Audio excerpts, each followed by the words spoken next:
Each year, Microsoft Research hosts hundreds of influential speakers from around the world, including leading scientists, renowned experts in technology, book authors, and leading academics, and makes videos of these lectures freely available.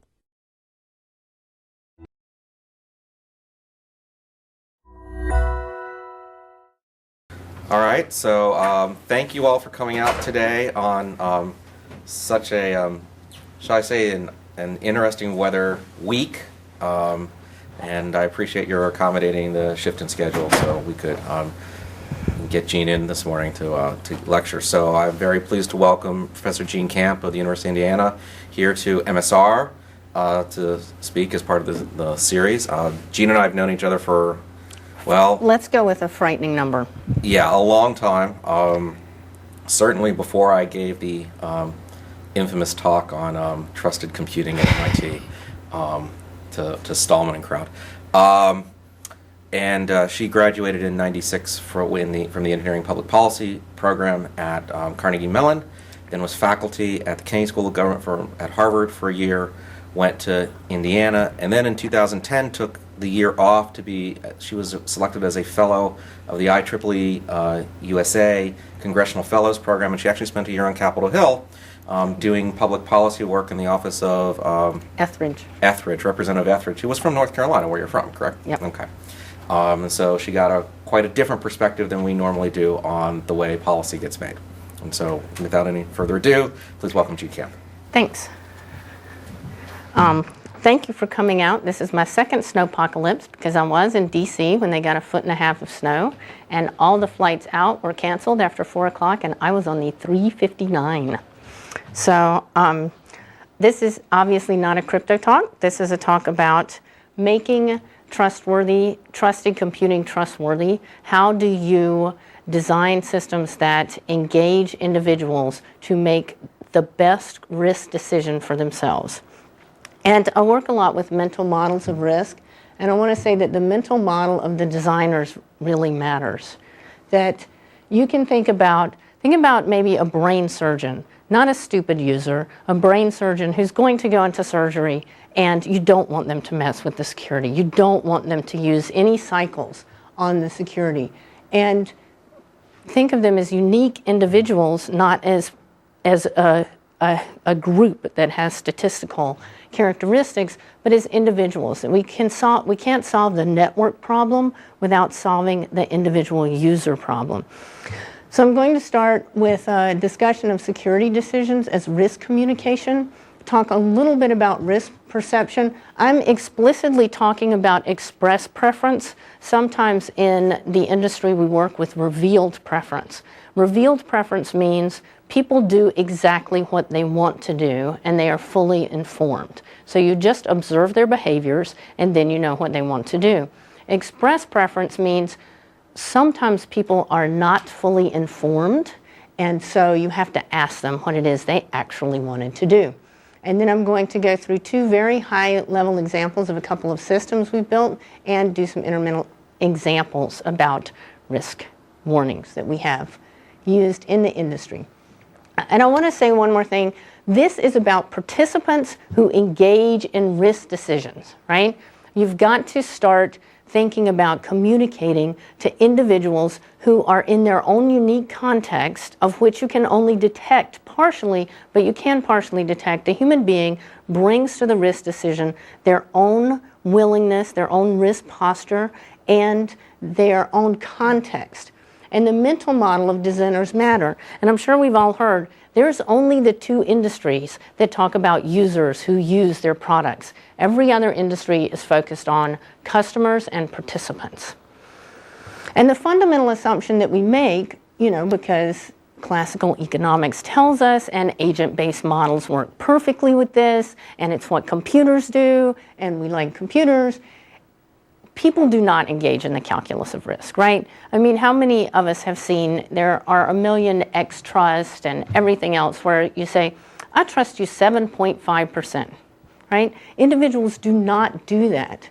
And one of the early experiments we did is we compared 2 failures, right? We had self-similar groups of 40 people They were testing as consumers a life management website, which would remind you of people's birthdays. And then when, your nephew turned 14, they'd say, here are the top presents for 14-year-olds, right? That was what they were putatively doing.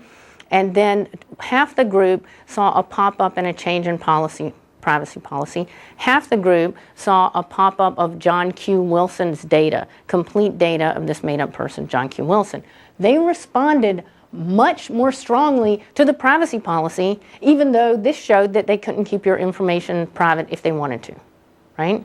So people respond to benevolence. You can say, oh, that was just incompetence. We didn't know what we're doing. And even though the risk it's insanely different from a risk calculus point of view, but from a risk perception point of view and from traditional risk studies, it makes sense. So one of the things I'm going to talk about is the dimensions which individuals systematically use to evaluate risk. I want to talk about risk perspectives from other domains.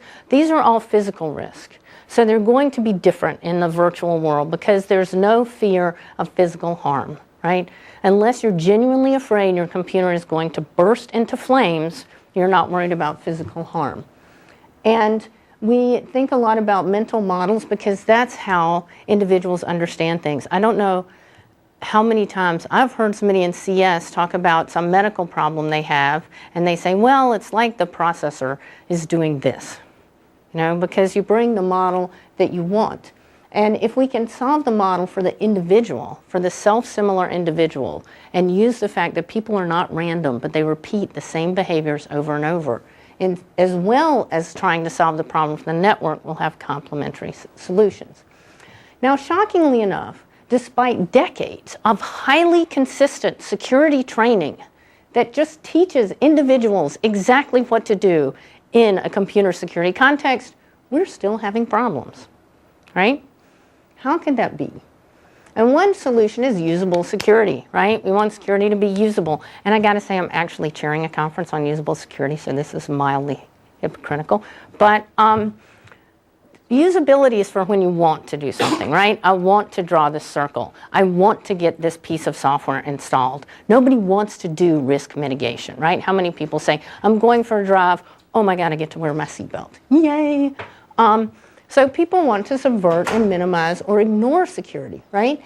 But you don't want people to be suspicious of your machine. What we want you to do is really never enter that credit card number, right? And security warnings are irritating too, right? A door is ajar. How many of you guys remember that one? And one of the things you do with usability is you make the connection action-consequence, right? You move the mouse this way, you draw a line there. You accept this, the software will be installed. But the problem is, what is the consequence, right? There may be no consequence at all because risk is inherently probabilistic. They may steal your credit card number, but they stole so many they end up not using yours until after it's expired, right? You may enter your social security number and you may transpose 2 digits. And then it's basically useless. And the consequence, that action risk consequence information, which you see people trying to deliver frequently in warnings, can be completely overwhelming. The other thing is to make security opaque, right? Security should be built in, not bolted on. Security should always be there, right? And to the extent that is disabling, people try to disable it. So if you're at an airport and you're using Chrome, see I'm picking on Chrome here, I know. This is what you get. You can go back or you can say, help me understand. If you say, help me understand, you get yada, yada, yada. Contact your organization's help staff for assistance in adding a new root certificate to your computer. So there are 2 problems with that. One, I have heard that people actually have computers in their houses. I know it's like obviously this new thing that they haven't been. But the second thing is a lot of people just don't have administrative access. This pops up in the airport. What are you going to do? Not use your wireless? Maybe you're on a different time zone and there's nobody to answer the phone. So this stops action. People can't get things done, so they hate security. And so my whole idea is that you want to use translucent security, right? It's not transparent, it's not opaque. What it is context dependent. And if you focus on the human, on everything that your phone or your computer knows about you, you can guess a lot about context. And also if you bring in information from the real world that we know in the real world that we just don't use online, then you can help people to make an informed decision with a single narrative, right? They understand the context and they understand how willing they are to take risk. So I said something about the 9 dimensions of risk, and I'm going to go through them. So offline risks are inherently physical, right? Car wreck, horrible disease, terrible injuries. People are not going to be really scared online. Suppose you can make some scary, horrible interface. Would you anyway, right? So there's a classic 9-dimensional risk perception model. The objections to this is that in later work they moved to 15 dimensions. This is Fishoff and Slovak, which some of you have heard of. I know 2 people have heard of it. And how do we use offline security risk to design security online? So I'm going to introduce the dimensions and then talk about 2 different experiments we did, okay? So, is a risk voluntary or involuntary? Do you choose to be exposed to the risk of lung cancer from smoking, or are you just stuck in the city, right? So voluntary risks are more acceptable. How immediate is the result of the harm? I love this picture because I don't know why they're not dead, right? I mean, he's like standing, jaywalking, like, where's my shoe? I miss my shoe. Whereas some risk, you have a task that you want to complete, and any negative result of choosing against risk mitigation, the consequences will be visible later. So how much do you understand the risk, right? Are these cool? Is it, so suppose genetically modified crops, how do I deal with that risk? Am I worried about it? Is there some obviously no genetic modification is going to happen to you, but do you know that? What's the knowledge to the exposed? Whereas, how do you avoid this risk? You don't stick your hand in it. Things we don't understand are scarier. And the other is the knowledge of the risk to science. If you compare, for example, science's understanding of alcohol versus science's understanding of pharmaceutical interactions, and the more unknown it is, the more frightening it is, right? People are not afraid of mixing gin and vodka, but they are afraid of taking, an antidepressant and a mood stabilizer, right? So this is not voluntariness. This is controllability. Voluntariness is, can I avoid being exposed to the risk? Controllability is, if I am exposed to the risk, can I mitigate it, right? So if I'm exposed to, this is actually, this was the best car wreck picture I could find. So you can't control this. You expose yourself to risk in airline travel, but you can't control that risk. You expose yourself to automobile risk, you control it. And the more controllable it is, the more you can make people feel in control, the more they take risk mitigation actions, right? Nobody wants to turn off their, okay, it's not really a risk mitigation action, but pretend that turning off your cell phone in flight was risk mitigating. Nobody wants to do it because you can't control it anyway. How new is it? So, of course, because of the trace elements in the massive amounts of coal that is burned in a coal facility, it actually has higher levels of radiation adjacent to a coal facility, right? And can I say, beautiful Catawba nuclear facility where I worked out of college, this is scarier, even though you're exposed to more proven hazardous risk out if you live in a coal plant. And how common is it? Is it something we deal with every day, right? So there was a study done of epidemiologists at a conference of epidemiologists, and only half the guys wash their hands, right? And these are epidemiologists, right? Because they're just like flu, whatever, it's everywhere, I can't do anything. As opposed to this is really rare, but it's scary, right? You dread one. You dread being exposed to the risk. The other risk, yeah, all the time.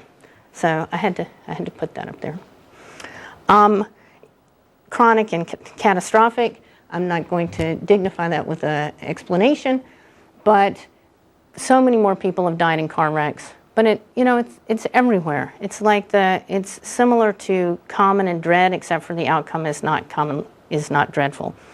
So there are other risks. How severe is the risk going to be? And this is another problem that you get into risk communication and computer security. It's not skydiving, right? You're not going to be, if there's an equipment failure there, it's severe. It's more like this. And how many people don't chop vegetables because they're afraid their hands are going to cut off? So one of the things we've done is we've taken a set of virtual risk. Now I know there's legitimate criticisms of this, and we are redoing it with a lot more threats, and also some made-up threats, because we don't know to what extent people just answer. So we added vampires and 218 fraud, all these other made-up things. It was a convenient sample, which means they were self-similar and non-representative. But we did another study with a representative set of retirees, and we had very similar outcomes. The thing about retirees is they have a lot of money. They are very good targets for fraud. If you want to steal money, do you want to steal money from an undergraduate with some lovely college debt? Or do you want to steal money from someone who just retired and has $3 million in the bank and has less technological expertise and is psychologically more susceptible to fraud because of the normal cognitive changes of aging? So we've done 2 of these. So are computing risks scary or not scary? Well, they're not immediate. They're kind of chronic. They're not dreadful. And they are perceived as being understood by experts, right? And then on the scary side, we have the new and not understood by the individual.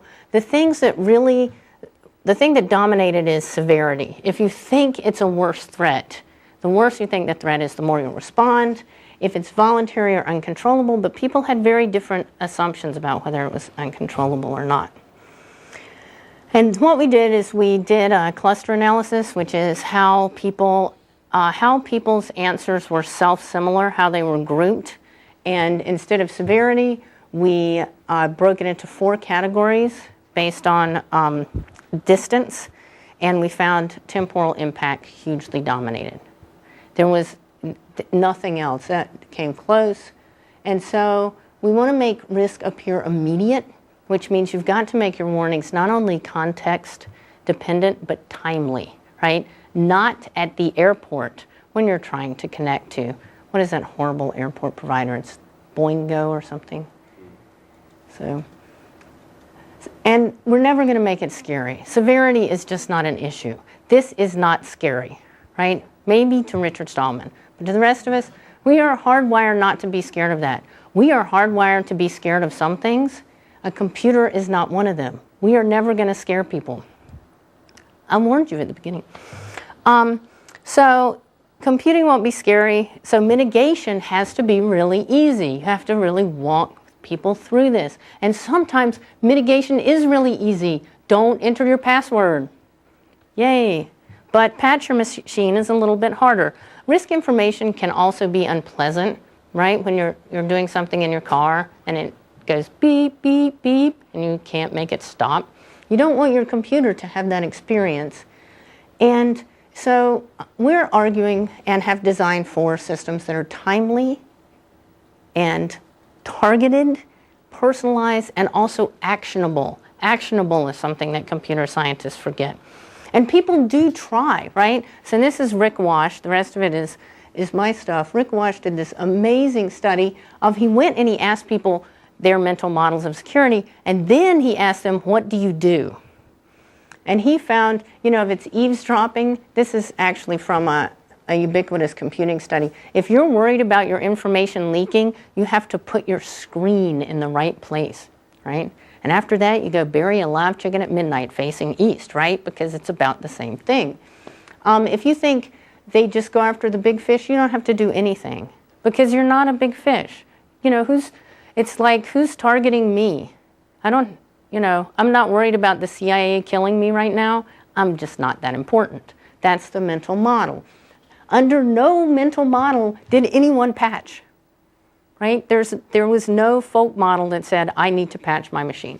Zero. And if people thought it was like a flu, ubiquitous, they would update their antivirus sometime. And the things that we have communicated as a community is be careful what websites you visit and don't open attachments, right? Even if it says, I love you. And we have some nice standalone warnings, right? This, Edelman did a study of this and found out this is actually a warning sign. That if this is on a website, it is more likely to contain malicious code and bad privacy policies. And when I say malicious, I mean spyware, not malware. So we have these things. I got this off a website that I really like because they offer 20% off list price of Thomas the Tank Engine. Those of you with children appreciate the importance of this. But it's totally meaningless, right? It's a cool lock. And then we provide things, oh, who's got a pencil? Quick, compare the fingerprints. How is this supposed to, and they're often quite ill-timed, right? So how do we do effective supportive risk mitigation? I have 3 videos on my website that you can go to, and I won't force you to watch it. But basically, in the phishing video, we have this guy showing up pretending to be an IRS agent, and he asks you for all your information. And then at the end of it, there are 2 endings. 1, the guy gives him the information. 2, he calls his bank. So at the end, the message is, if you think it's a website, if you think it's malicious, call your bank. And we use this for older people, and they were all able to describe the risk, and they know what to do, right? It made it controllable. If they're exposed to the risk, they knew what to do. So they found it informative, highly non-technical. You will laugh at the video and think it's insane about not signing up as an admin user because we're like, well, you can live in this apartment or this apartment. And the thing about it is, at the end of it, people take away their mental models and they say, oh, this is more risky. I can do more things, but it's more risky. So it's actionable because it tells them what to do. So one of the things that we've learned in communicating is that if you want to communicate to younger people, you have to say, you will experience this risk. This will happen to you. You will die in a car accident if your friend drives drunk, right? And whereas with older people, you have to say, it won't happen to you. You can avoid this. This is how you avoid it. So context and audience both matter. And it's got to be limited. It's got to be timely, right? So we all know, stay away from this barrel. Now compare that to something like this. This website has identified itself correctly, but it can be read by a third party that pops up every time you go to an unencrypted page. If we did physical risk communication like that, it would be like, barrel. You know, you'd drive down the construction and your car would be going crazy. Which third-party cookies? What do you have to enable? Most people don't know how to even enable or disable scripts, right? Click here if you want to temporarily enable cookies. But you shouldn't even say cookies, right? Because they'll be like, chocolate chip, snickerdoodle. You've got to think of them as really busy brain surgeons. So I have 3 models of participants. I think of elder people who have some normal cognitive decline, but very smart. I think of brain surgeons who are very busy, and I think of college students who, as we all know, are what they are. Clear and actionable, stay away. This is a flame.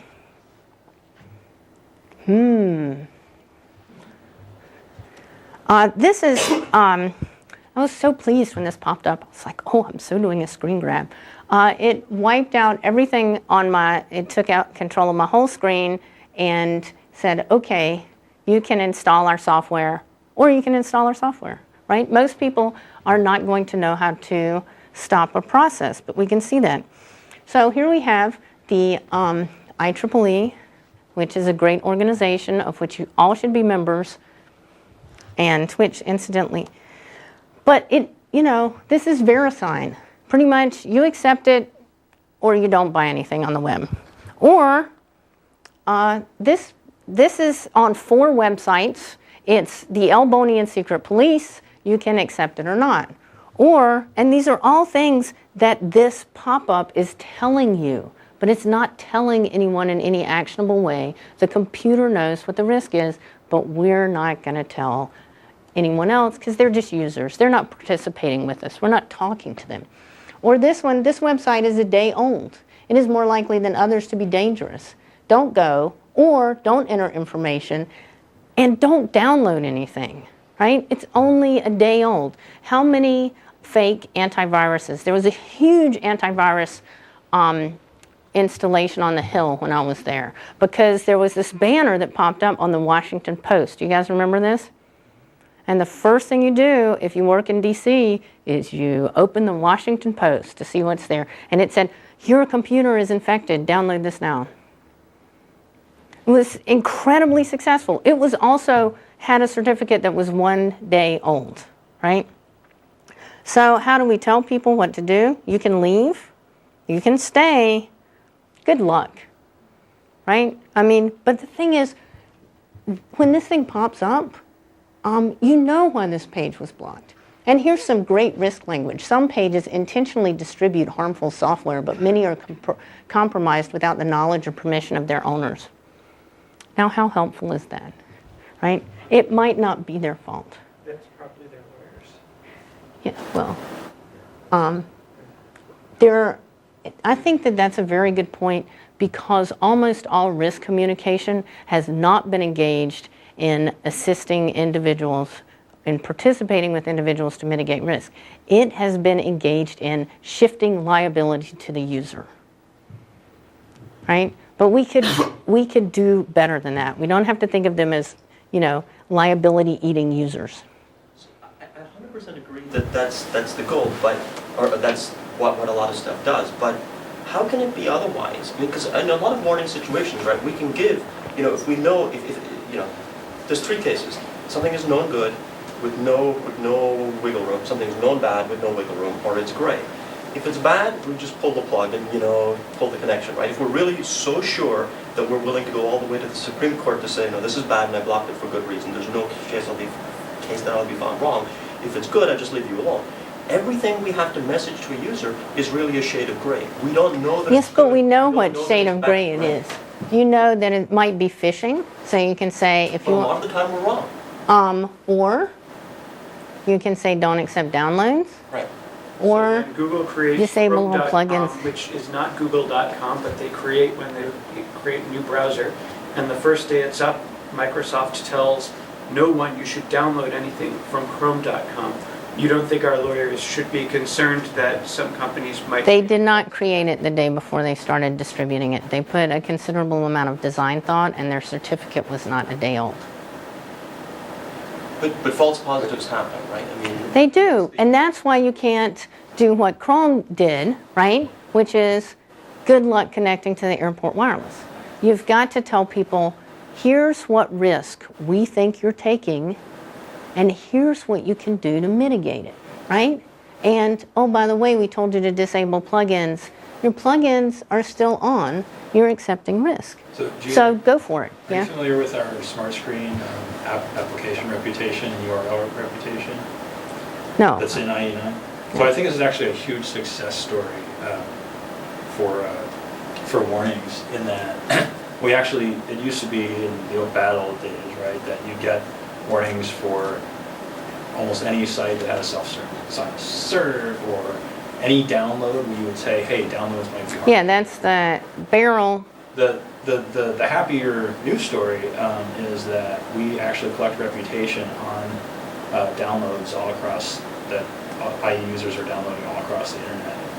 And we're able to classify over 95% of these things into, as Cormac was saying, the good happy bucket, And the bad unhappy bucket. and then the stuff that we've never seen before, and we have to ask the user, what do we do? But so the great thing here is we've taken 95% of the decisions away from users, and we can just do the right thing.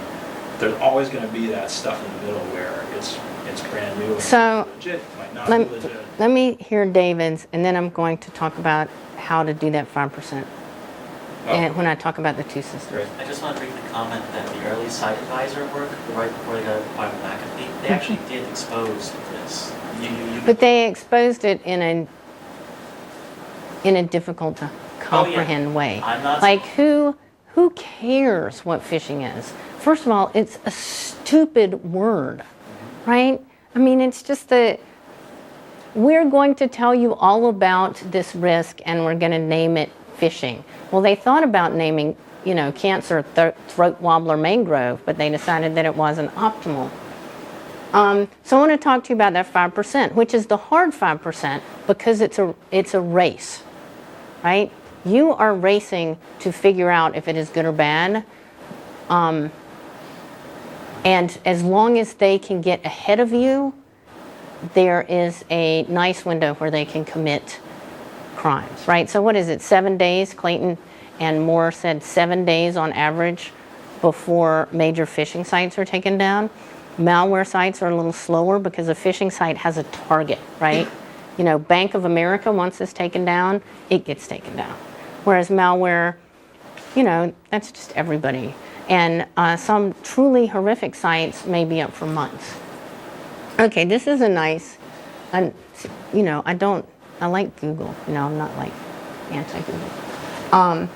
But here we go again. Malware is malicious software that may harm your computer or otherwise operate without your consent, right? So every second grader in every middle class school in America has a computer. And you can look at the computer and observe their behaviors on the client without necessarily reporting to the mothership and figure out who that is.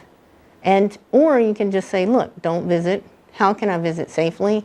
Or I am risk seeking. I like to drive drunk over to my, girlfriend's house and combine pharmaceuticals and then, unsafe sex. You can do it. Go for it. But know what you're doing. This is nice because they have a real domain name. Most people can't tell these apart, right? It's obvious to you. Most people can't tell them apart at all, especially since there are mildly obnoxious people that have started using that lock icon. Whereas here, can you even see these pictures? Because I'm having trouble. Which one of these is the more established merchant? At which one of them are you at risk for overpaying significantly? And at which one are you at risk for getting bogus goods? You can see the risk. Again, which ones are you going to put your automatic deposit in? And so we want to give them one story. So I want to talk about two examples, and the first one addresses yours. In the United States, we know what the banks are. We know what their URLs are. We know what the banks are.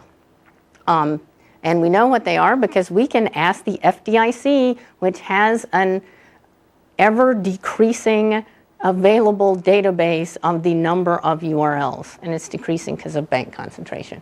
And the National Association of Credit Unions. If you're going to a U.S. bank, we know it's a bank. Why can't we tell people? But your text on the side here implies, in addition, that I know what the user is about to do. Yeah, no, but that doesn't say continue. Which means that I can either tell the future or read minds, right? No, what you're doing is you're waiting for them to enter their passwords, and if you keep an oblivious copy of their password for their banks, because we know what the banks are, and then they enter the banking password, then you can say, before we send this password, I just want you to know it's not a bank. And maybe you don't care. Maybe you have one password, use it for everything on the internet because it's your internet password. And there are definitely people who do that because they say, this is my password to the internet. This is how I make the internet work, right? I mean, you probably work in a more homophilous environment than I do. I'm going right out there on that limb. But I have definitely heard a lot of people say, I couldn't do that, freshman. The internet wasn't working. Or they're at the other desk, they're 24 years old and at Capitol Hill, and they would say, the internet is down. Gene, can you fix this? So you have an internet password. And if you want to do that, you can do that. You can take this stupid risk because it's yours. It's your choice to make. Or you can say, this is a bank. You know, you might have other stuff going on. Maybe you want to kill some background processes that, you know, you got at the other website that was unmentionable. How would you like to do this? These are empowering messages that the computer knows using real world external information what you want to do, and your own history information. Now so one of the things we built, do I have unacceptable URLs for you guys? No. Is, you can't see my happy face. We actually put a lot of work into this because we have a lot of international students, and one of our best one you hired, so good call on that. We were trying to find like colors that make good and bad, and you know, we still ended up using the colors, but it turns out smiling is universally good and puking is universally bad. So that was, there are some universal attributes. And we said, well, this is a bank, this is not a bank. We tested this on undergrads, and some of them kept using it at the end of the test, but of course it was graduate student code, so it crashed hugely shortly afterwards. So this just requires variables that are unique, right? My set of friends that I don't tell anyone, and our shared history. So if you just have a group of 10 people, what we did was we wired up a dorm, and we did an entire semester worth of click streams from the dorm. And you guys could really do this because you have lots of click streams and you don't have an IRB. I just got all excited. And we found that with just 10 people in your group, just 10 self-similar people, over 99% of your clicks were previously covered to sites that had been in existence for more than a week, right? If you take that 7-day mean, and even if we expanded it a little bit to 10 days, you still got 99% of your clicks, which is, if you only have 1% of warnings and 1% of risk mitigation, you can put up with that, right? Here's your uncertainty. And if you do it just by yourself, just your own personal self, you end up with about 95%. And we also did it in a way that was very privacy maximizing, and there's an IBM Systems Journal article about that part. You've never been here before. Think about that. I mean, that is phishing, right? You've never been here before. And that's all you need to know, right? And nobody else has been here before. And we use that a lot in risk communication. Oh, these are so crappy, and I work to make good pictures. You can't see it, but this is Mogadishu. It's an awesome, nobody is here right now. Nobody is in any of these places. You've never been there, right? History is powerful. You can use it to align with people's mental models. And, you know, one of the cool things about working with elders, they don't lie on forms. None of them reported lying on forms. They think of it as, and we've worked with, at this point, more than 1,000 with different surveys. None of them have reported lying on forms. So you know how old they are. They, you know, when they fill out their registration card, and nobody says they're 70, right? Every 13-year-old says they're 18. We have found no incidents of it. I'm curious about how the back end of this is working. So you're able to detect this is not a bank, but it looks like a bank to the user. No, we look at, is this a bank, yes or no? Are you entering your password into something that's not a bank? Hey, think about it. How do you know somebody's entering their password? Because you know what their bank password is, because you know when they went to a bank. So once they've entered a string that is... In a bank, because we know who the banks are. Because we ask, right? We took external physical context information and integrate that into our knowledge set.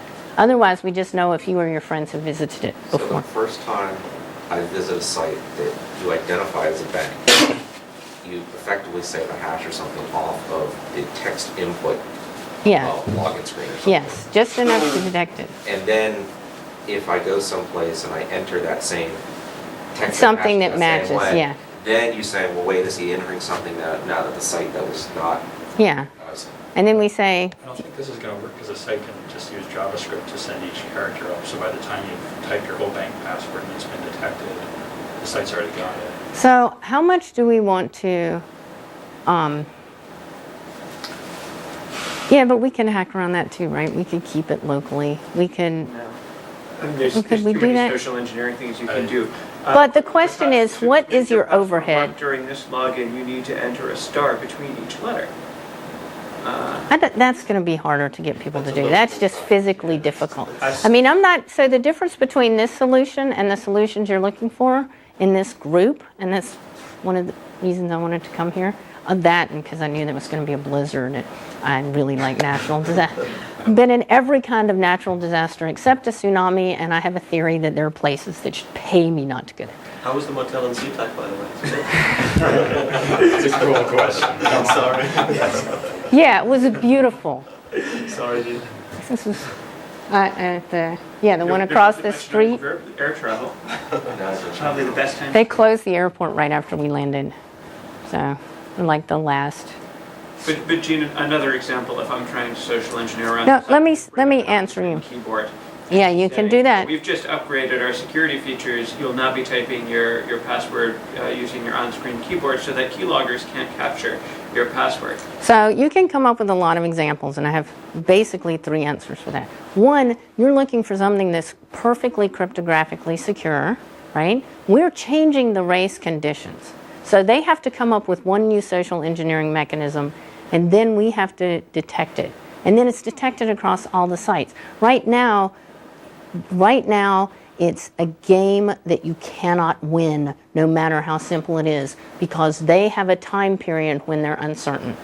And this way, you know that it's not bank. You know that it's not where you work, okay? And yes, they can do, but the more they have to do social engineering, the more they have to make it unfamiliar, the more people are going to be hesitant, because it works because it's familiar.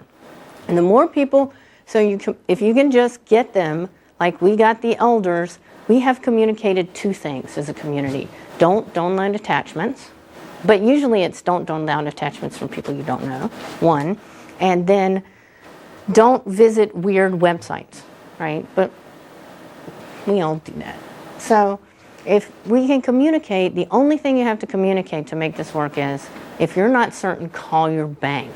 And if all the things you're talking about are things that increase newness, people don't like change, and here's what you do about it. Yes, there will always be people who will get subject to social engineering. If they're subject, and we don't have to stop it, right? All we have to do is make it too expensive to be really worthwhile. If all we did was take all the amateurs out of online crime, that would be a huge step forward. I mean, just think about the net without amateur criminals on it. It would be a different game. I'm not saying, and we're changing the rules, so we are totally going to win this game. We are going to win. They're socially harmful. I might argue they're socially beneficial. They raise everyone's threat awareness. They tell us bad things are coming before the pros necessarily have adopted the same technique. Well, I think that I disagree with you, and I have never read a paper that can, if you want to write that paper and convince me, you can, but I've never read it, and I think you're wrong. So we can just agree to disagree about that. Oh, that's funny. I was just about to preface this question by saying I think we're all in violent agreement with you, but I guess we're not all in violent. But I think that we're all in violent. We're all violent. Let's just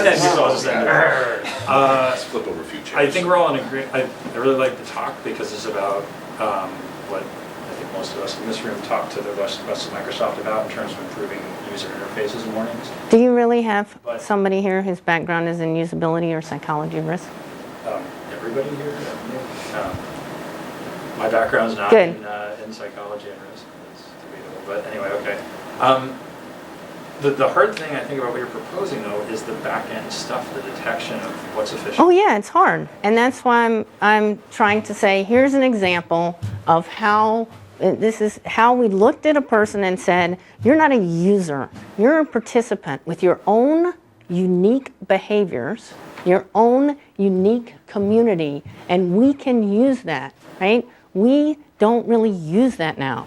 We try to solve. I mean, you got to solve the network problem. I'm not saying don't solve the problem of security on the network. I'm saying, first of all, stand on the shoulders of giants and not on their flipping toenails. You know, I mean, there's 40 years of risk communication, and pretty much every risk pop-up I've ever seen we're in favor violates of it. risk communication. We're actually trying really hard to do this here at Microsoft, but what is often hard is having, there's knowledge and context that we as the system need to have in order to present a good communication to the user, and part of that is, like you're saying, is this the user's bank or is it not the user's bank, but they think it's the user's bank? And some of it is easy and some of it is hard, and you're not taking advantage of the easy part.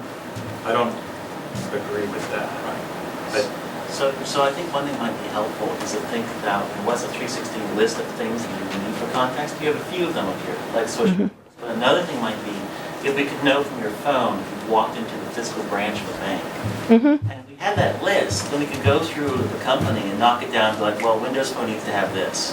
Windows 8 needs to have this, you know. But we do know that, right? I mean, what I find frustrating, and my point of disagreement with you, is that we can never know that for the whole network. And if we did know that for the whole network, people would subvert it because it would be hugely privacy violating. But you can know that on the client. You can know that if you think of a personal area network as consisting of, and this is not work I'm presenting here because it's very inchoate, it's my phone, it's my laptop, it's my computer at work. And then if I start deviating from my norm, it's detectable, right? But if you're just looking at the network and saying, we're trying, I didn't mean to be diminutive. If you are solving the tremendous, horrific challenge of trying to identify these things on the network, and you're doing this great job, you have 95% of them solved. But the problem that, you know, I have this incentive to protect my network. I want to protect my network. Help me. So I'm just saying, having a clear list and saying, these are all things we need, and put the privacy thing in a box for a second, which is very important. We don't put privacy in a box. But we don't even know what the list of things we all need is. I mean, that is, I'm here for I would say 3 reasons. One, to say that is an active area of research. That is my active area of research. I am trying to figure out not only how you tell people what their risks are and how you engage with them. And this is an example of my, one of my first efforts in that. They said, okay, what do you know? And then I'm working with, you guys know Steve Myers and Opaque, right? And what that project is your phone asks you for different amounts of authentication based on its behavior, right? So if I pulled out my phone now and tried to call my sister, I call her every day, it would be like, oh, you're calling your sister. I don't care where you are. But now I know that it's probably really you, right? Because, or if somebody picked up my phone here and tried to call the Caribbean, then it would say, you really have to authenticate. You can't just make this incredibly expensive call from Seattle where you never are, right? I mean, the credit card companies, they are the masters of this, right? Visa, I had Visa call me on the phone one time when I was in a store, and they said, we need to confirm that this is you because you're shopping on a Tuesday. And I didn't know that I didn't shop on Tuesdays, right? But they did, and so when I went to the eye doctor and tried to buy, expensive glasses, they were like, whoa. And there's even more information on a machine, but that's what I meant about solving the homophilous problem of the individual in addition to the heterogeneous problem of the network. And I'm trying to say, here is what we know so much about risk and heuristics and biases, and almost none of it gets into products. I mean, what did Chrome come out 10 minutes ago, right? And almost every one of their warnings is just this beautiful illustration of how to violate every single thing we know about risk communication. But computing isn't unique in that, right? So there's this classic article about the steps in risk communication. And, you know, the first one is just tell people the risk. And the second one is make sure we get the numbers right.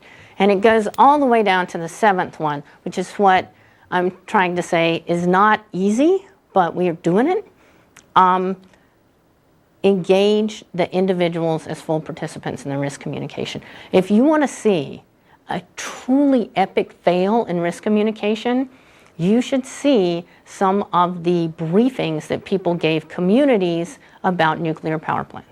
They brought the experts in and they explained to them everything that could go wrong and why it wouldn't go wrong. And people left going, oh, everything can go wrong, right? I mean, this risk communication they did in siting for nuclear plants is part of why this really exploded in the 70s, because it was such an epic fail. Whereas the same communities would be like, oh, coal plant, great, we need power, right?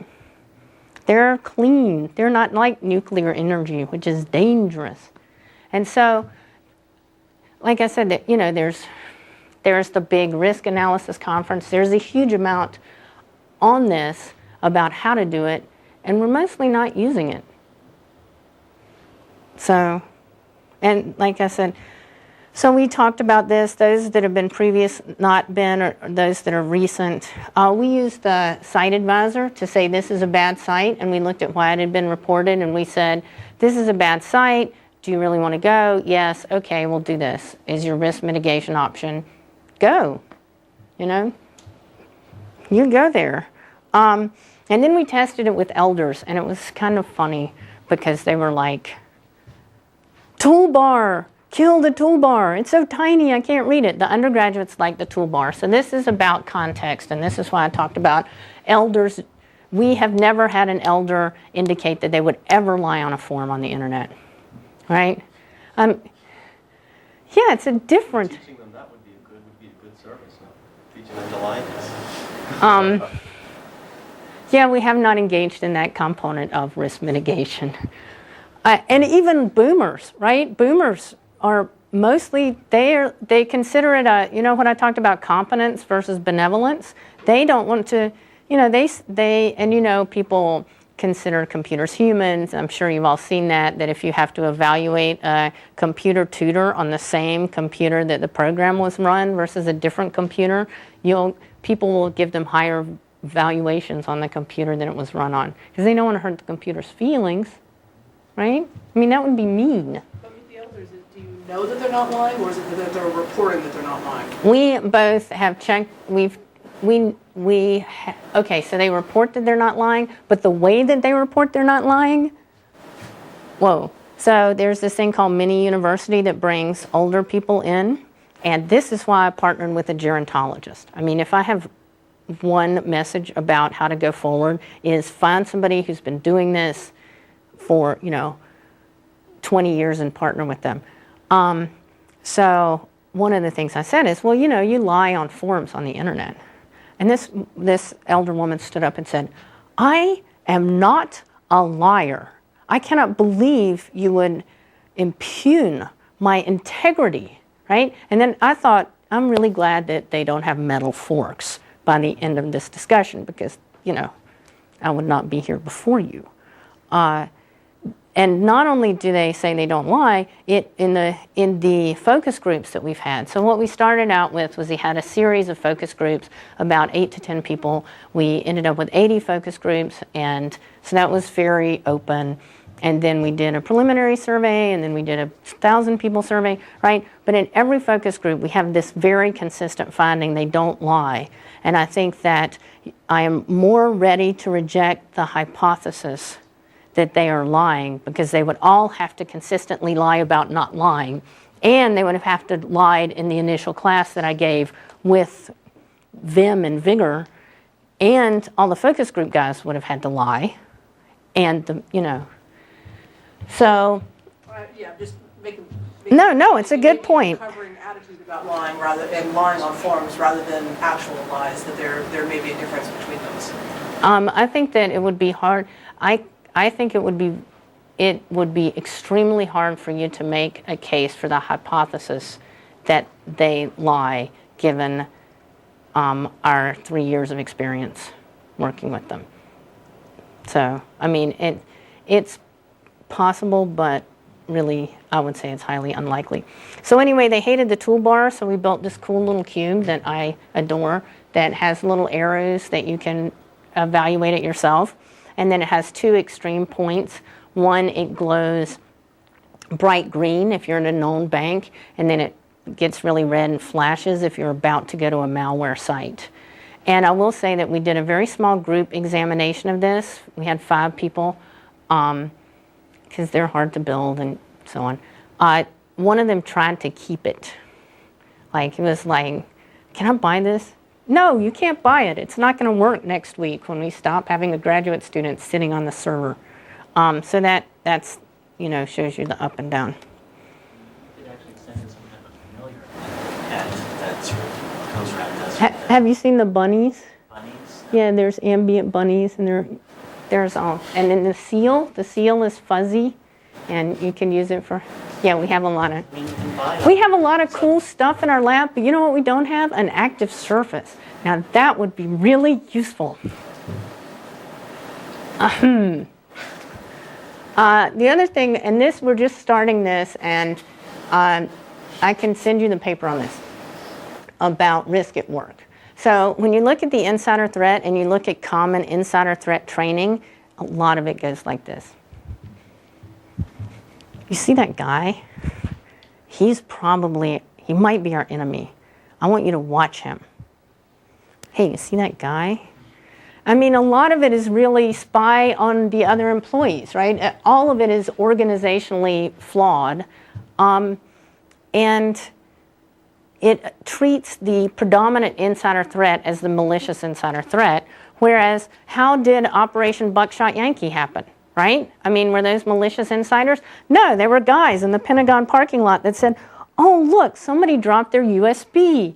I'll just take it in and plug it into my computer and see whose it is. These were not people who have not had training, right? These are people who have had so much training, they're willing to go out and face death, right? I mean, I'm not big on facing discomfort. And they still did this, and it was a huge issue, and it was a massively successful attack. Why? Because they didn't think about what risk they were doing. They just thought about their task, right?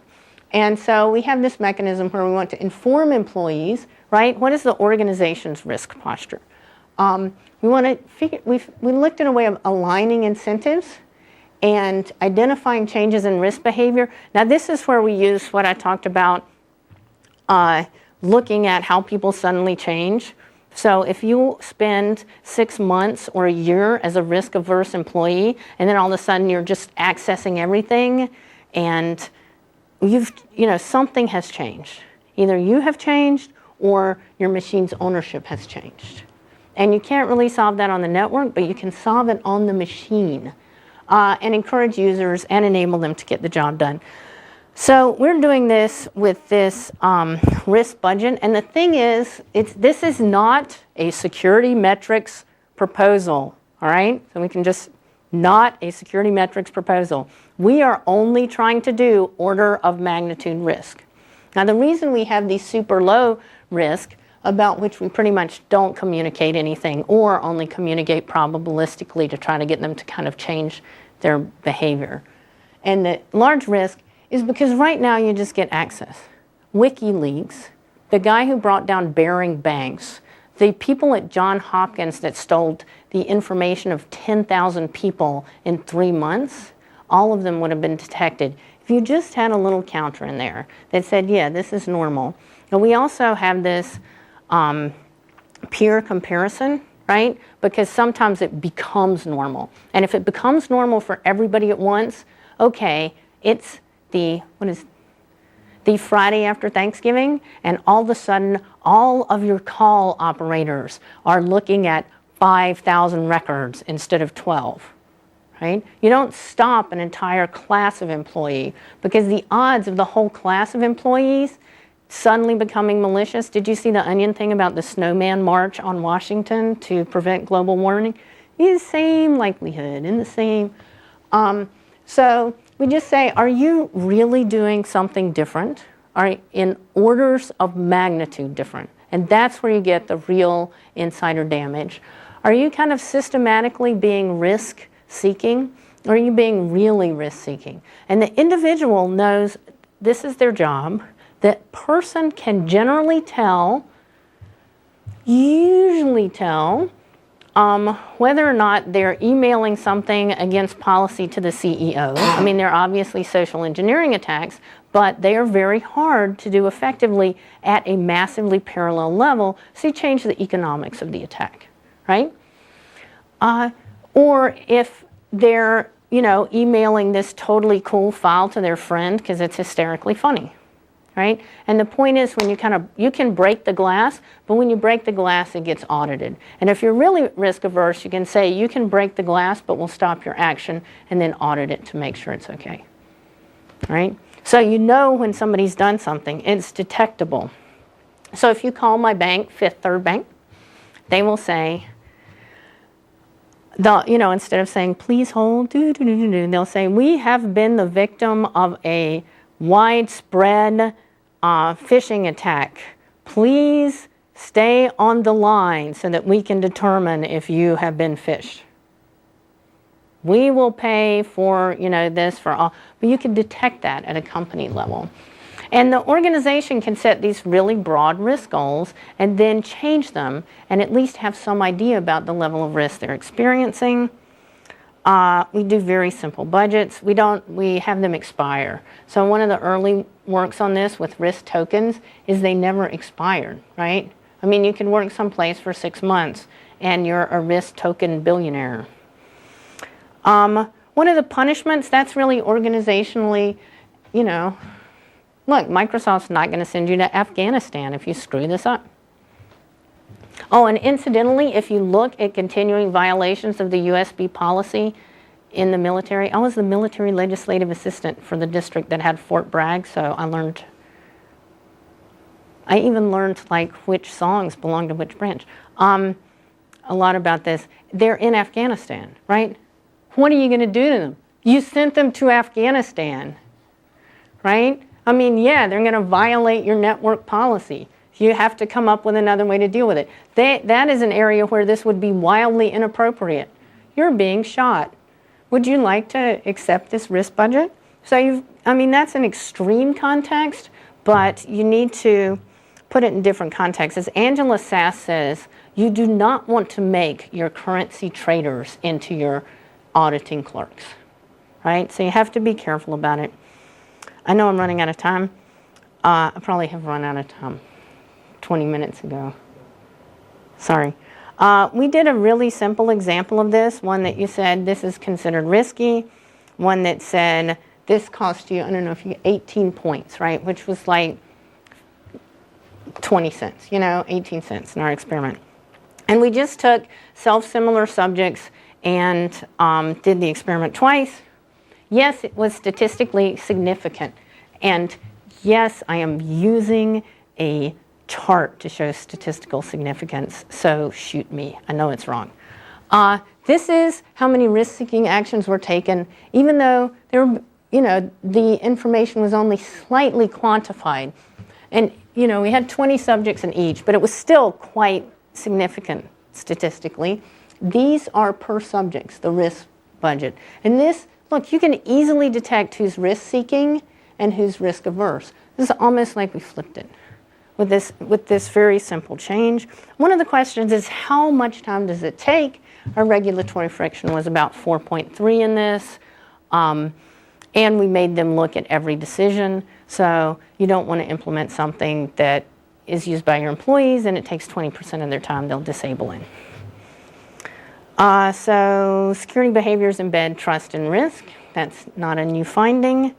Translucent security, it's not usable security. It's not default security. And I'll just go through the next two. This is what we get in the physical domain. This is what we get in computer science, right? We can do better. And that's the equivalent of smoking kills. People try. They need help, right? But sometimes this I mean, think about, this is such a user cartoon. Oh my God, the users, they're so stupid. I don't think I need a question slide. Thank the speaker.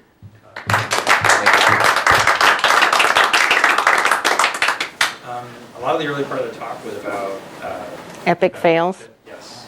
Can you give me anything more optimistic or positive? Just any examples of things from the industry that have been really good at risk communication? Examples of really good risk communication.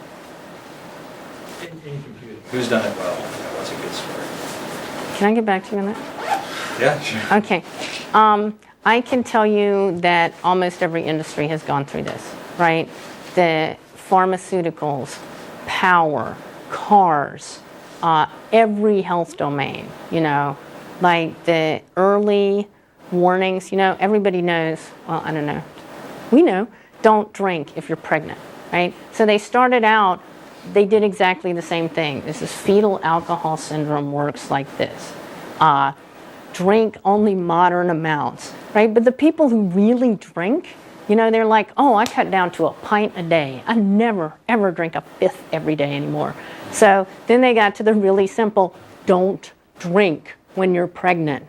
Even though it's an overstatement, right? Have a glass of wine. What the hell? You're pregnant. You deserve it. But it works because the people who are extreme get the message.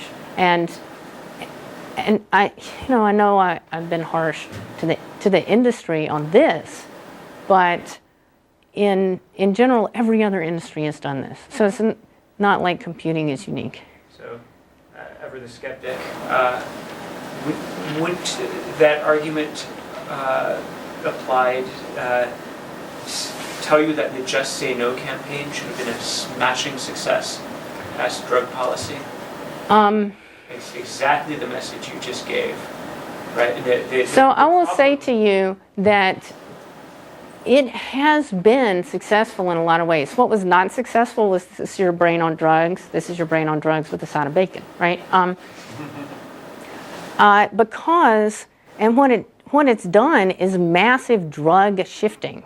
We have at IU, which was 1 year voted best party school.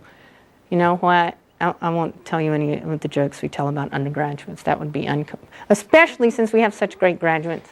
And you just totally make them all interns. They have really changed their drug use patterns, right? In the 80s, you got a lot of ecstasy and a lot of coke, and there was a different array of substance abuse. Now we have almost drinking. Drinking is ubiquitous. And pre-drinking, I guess pre-drinking. Pre-gaming. Yeah, and they call it pre-drinking at IU because who needs a game? And binging has massively increased. So that's kind of more than a bad risk communication. That's unintended consequences, right? Because we have very few, very, very, very few drug busts on campus, right? And they will now, they will now go to people's room who are smoking pot in their rooms, and instead of just the RA saying, dude, that stinks, they will take action against them. So we have records of these things, and they have changed their substance abuse, but they have changed their substance abuse in ways that are probably more physically damaging. So is that a success? I don't know. I guess it depends on your point of view. Thank you for coming during the Seattle snowpocalypse. I have a question. So what you talk about is the designs about this one. Well, no, the designs for the underlying system too, not just what the risk communication is, but I wanted to communicate that there are client-side changes you could make. It's not just happy pictures. I wonder, do you have any implementations of this? Well, we built Net Trust, right? Camilo Vieco built that. And Alex So those guys, we have that built. All we have for the insider threat is the design and the DARPA proposal. We'll see you later. Thanks for coming. Oh, yeah.